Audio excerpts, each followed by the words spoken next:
Gå på biblioteket på din mobil. Sådan forsøger Svendborg Bibliotek nu at få tag i de unge. Der kommer for få unge på bibliotekerne, og det vil de gøre noget ved her i Svendborg. De unge er blevet taget med på råd. Ideen var at inddrage de unge mere i biblioteket, end de normalt er. Så de oprettede en gruppe for unge, for ligesom at se, hvad de unge de gerne vil have. Vi ved, der sker det, at børnene kommer fantastisk meget på biblioteket. Når de bliver unge, får de lidt andre interesser, og der vil vi egentlig gerne prøve at fastholde, at vi bliver ved med at få de unge ind på biblioteket. Den særlige ungegruppe ved Svendborg Bibliotek blev samlet, og idéer var der nok af. En af de første gange, vi holdt sådan et møde, var der også nogen, der tilfældigvis nævnte en applikation.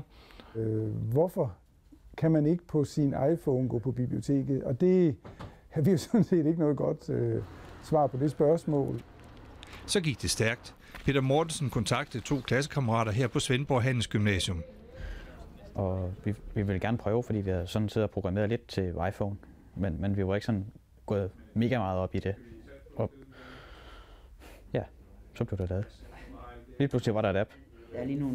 En app eller en applikation er et lille program til mobiltelefoner, de såkaldte smartphones. Applikationen den giver adgang til at kunne søge i bøger og materialer her på Svendborg Bibliotek, også filialerne. Og den giver også mulighed for at reservere og så se, hvornår man skal aflevere dem igen. De 3 gymnasieelever skulle nu bide skære med de store. Deres program skulle godkendes af Apple og deres App Store. Det tager lidt lang tid, når den skal ind på App Store. Og vi skal også være lidt heldige, før den kommer igennem, for nogle gange der er det sådan lidt fuskeløsninger, vi bruger til at tjekke nogle af tingene.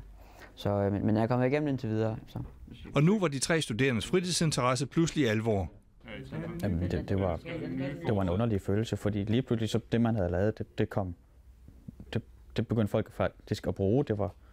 Det blev sådan et seriøst fritidsprojekt, i stedet for at man bare sad og programmerede lidt og fik det til at virke. Svendborg Bibliotek var i starten lidt usikker på, om de 3 unge kunne magte opgaven.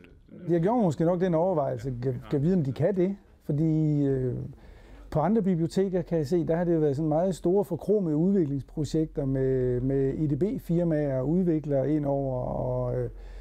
Og vi ved jo godt alle sammen, de skal jo have 1200-1500 kroner i timen, hver gang de rører på sig. Så derfor må de jo selvfølgelig være rigtig gode. Så derfor tænkte de jo sådan lidt, jamen kan de her unge knægte? Og alle de betænkeligheder er jo gjort til skamme. Det vi har på Svendborg Bibliotek er fuldt ud lige så flot som det, der er udviklet af professionelle firmaer fra andre biblioteker. Det er en lidt nørdet fritidsinteresse, erkender de unge, men måske også en fremtid. Det er meget nørdet. Altså, det handler om at blive sent op og sidde og skrive en masse linjer kode. Og der ryger også en del timer på det lige pludselig. Men det er meget sjovt, hvis man sådan lige interesserer sig lidt for det. Det er bare lidt for sjovt, vi laver det som hobby. Så vi skal bare sætte nogle flere apps ud og håbe på det bedste. Håbe på, at vi får skabt os lidt et navn her i branchen. Allerede nu har 300 downloadet programmet, og de 3 tror, at det kan få flere på biblioteket. Jeg tror, det kan betyde rigtig meget, fordi unge mennesker, som har en iPhone, de vil måske bruge hjemmesiden mere og sige, hey, det var da smart, man kunne se bøger på nettet. Og så er der måske et lille håb om, at når de sidder og keder sig på vej i skole i bussen eller lignende, at de så måske lige vil gå ind og søge efter, eller se nogle kommende arrangementer, som de måske gerne vil være med til. Vi åbner App Store. Så virker det. Det er fantastisk.